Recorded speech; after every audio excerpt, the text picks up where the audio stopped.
अलाउद्दीन खिलजी आक्रमण क्यों करता है? आक्रमण करने का कारण था, इसके पुत्र था और अलाउद्दीन खिलजी की एक पुत्री थी, पुत्री का नाम था फिरोजा, ठीक है ना?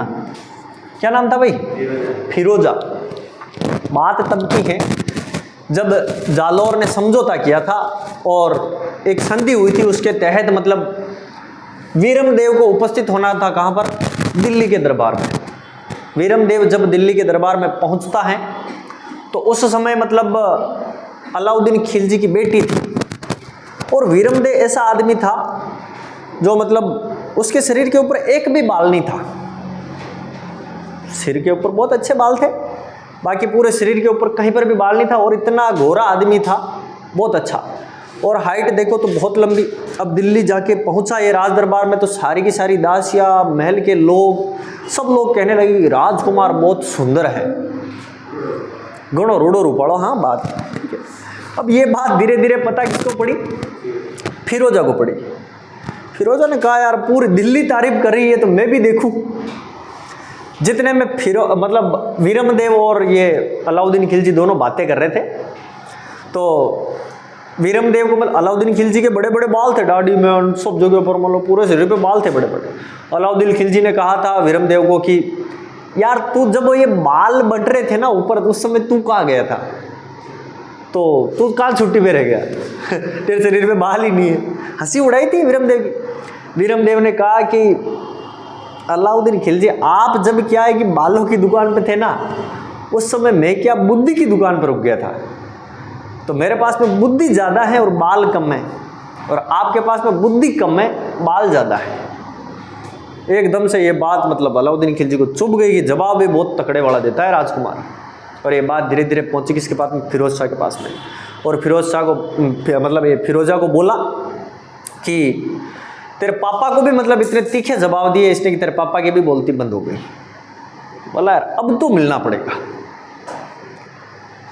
मिली फिरोजा और फिरोजा ने देखते ही मतलब खत्म, मामला ही खत्म, ठीक है। अब फिरोजा ने कहा कि नहीं मेरे को तो इंस्टाग्राम आईडी दो, पासवर्ड भी दो, मेरे को तो स्कैन व्हाट्सएप नंबर भी दो, इसके मोबाइल नंबर भी दो। मैं तो जाके किसके पास गई? अलाउद्दीन खिलजी के पास में गई और बोली पापा मैं तो पहन छोड़ू पहन दो, बाकी बनो ही मर जाऊंगा आने नहीं नहीं दो। अब समस्या खड़ी हो गई। हिंदुस्तान का बादशाह लेकिन बेटी के आगे झुक गया। उसने वीरमदेव से आग्रह किया कि देख मेरे भाई मेरी लाज बचा ले, बाकी मेरी लड़की है जो मेरा जीना हराम कर देगी। मतलब वीरमदेव ने उस समय वहां तो मतलब हाँ कर दी कि हाँ चलो ठीक है देखेंगे, कोई दिक्कत नहीं, लेकिन अब हमारा कोई प्रोग्राम है तो मैं जालौर जा रहा हूँ वापस, और मैं एक बार जालौर जाके वापस आ जाता हूँ, फिर उसके बाद में देखेंगे। फिर वीरमदेव ने यहाँ से एक लेटर लिखा और कहा कि आज नहीं, कल नहीं, परसों नहीं, कभी नहीं, ठीक है। और उसमें एक दोहा लिखा था वीरमदेव ने, और वीरमदेव ने कहा था कि मामो लाजे भाटिया न कुड़ लाजे चौहान, जो मैं परणु तुर्कणी तो पश्चिम उगे भान। और वीरमदेव की ये कहावत बहुत फेमस है। उसने कहा था कि मतलब मामो लाजे भाटिया, अगर मेरा जो मामा जो पक्ष है मामे का, वो पक्ष कौन सा? भाटी राजवंश। और कुड़ लाजे चौहान, मेरा जो कुड़ है वो चौहान है, और अगर मैं इस तुर्कणी से अगर शादी करता हूं तो मैं इससे शादी तभी करूंगा जब सूर्य भगवान जो कहां से निकलेंगे? पश्चिम से, ठीक है। तो पश्चिम उगे भान, ऐसी कहावत उसने कही थी और लिख के भेजा था कि मतलब सूर्य निकलना छोड़ सकता है लेकिन वीरमदेव का फैसला बदलेगा नहीं। अब ये गुस्सा आया किसको? अलाउद्दीन खिलजी को। और भी की छोरी बेटे रोवे राड करे मैं तो जाऊं। तो उस तरीके में मतलब अलाउद्दीन खिलजी ने आक्रमण किया किसके ऊपर? जालौर के ऊपर। और जालौर के ऊपर आक्रमण किया था तो ऐसा कहा जाता है कि जब हार दिखती, मतलब सामने हार दिख रही थी, तो कानड़देव चौहान जो थे उन्होंने कहा था कि भाई मरना है एक ही बार, और मैं मरूंगा तो मतलब मैं हाथ से ही मर जाता हूं, मैं फोगड़ में इन तुर्कनियों का हाथे क्यों मरूंगा? तो तुर्क का शासक था वो, इसलिए तुर्कनी तुर्कनी कहते थे उसको। तो कानड़देव ने मतलब अपनी खुद की मतलब जान एक कटार घोंप के दे दी थी वहाँ पर। जो महादेव जी का मंदिर था भोलेनाथ का, वहाँ पर मतलब शहीद हो गए थे। और आगे चलकर वीरमदेव भी क्या हुए थे? शहीद हुए थे। तो वीरमदेव के लिए मतलब फिरोजा ने कहा था कि हो सके तब तक इसको क्या करना, जिंदा लाना, मारना मत, मारोगे तुम्हारे जीजा जी है, ये समस्या खड़ी हो जाएगी, मैं तुम्हें मार दूंगी। लेकिन युद्ध में कोई बचे? तो उस समय मतलब फिर बोला कि अगर मान लो नहीं बचेगा, ऐसी कोई परिस्थिति हो गई, नहीं बचेगा तो क्या होगा? तो अगर नहीं बचे तो वीरमदेव की क्या करना, गर्दन काट के लाना, पूरा मत लाना कोई नहीं, लेकिन उसका चेहरा मैं एक बार देख लूं और फिर मैं उसके साथ में शादी करूंगी। तो ऐसा कहा जाता है कि यहाँ का कुमालुद्दीन जो था, शासक था, मतलब सेनापति था अलाउद्दीन खिलजी का, तो वो फिर बाद में उसकी गर्दन काट के ले जाता है कहाँ पर, दिल्ली। और दिल्ली जाने के बाद में फिरोजा ने क्या किया था, यमुना में उसको, शीश को अपने हाथ में लेके यमुना में कूद के जान दे दी थी, ठीक है ना, वो भी शहीद हो गई थी वहाँ पर।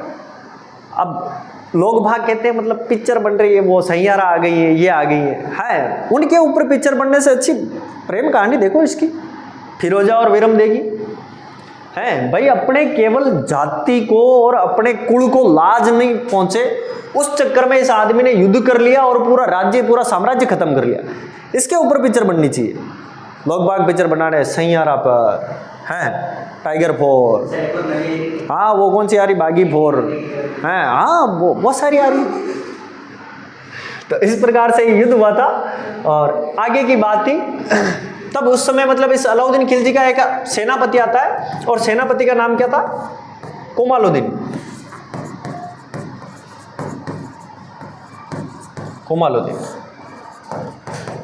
आक्रमण हुआ था, इनकी रानियों ने यहाँ पर जौहर भी किया था। एक और छोटा सा फैक्ट यहाँ पर, मतलब कि इस पूरे प्रकरण में मतलब आक्रमण करने का ये भी कारण था कि यहाँ पर अलाउद्दीन खिलजी के पहले से ही खटक तो ये इसलिए भी रहा था क्योंकि 1298 में, कब 1298 में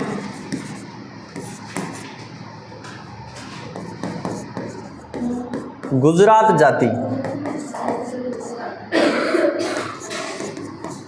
अलाउद्दीन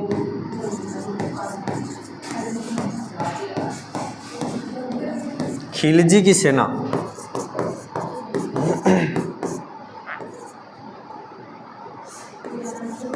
को लूटा था। किसने? जेता व देवड़ा ने,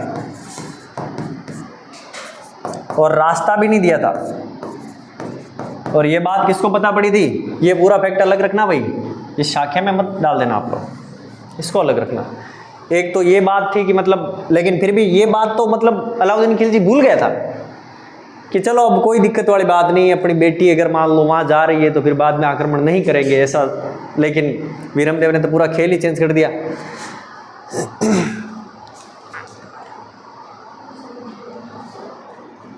और जब अलाउद्दीन खिलजी ने मतलब यहाँ पर आक्रमण किया था और ये किला जीत लिया था, तो इसका नाम क्या रखा था?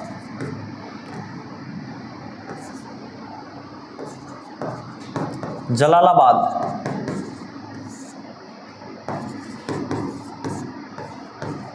जलालाबाद नाम रखा। एक तो ये हो गया, जलालाबाद नाम रखा। वह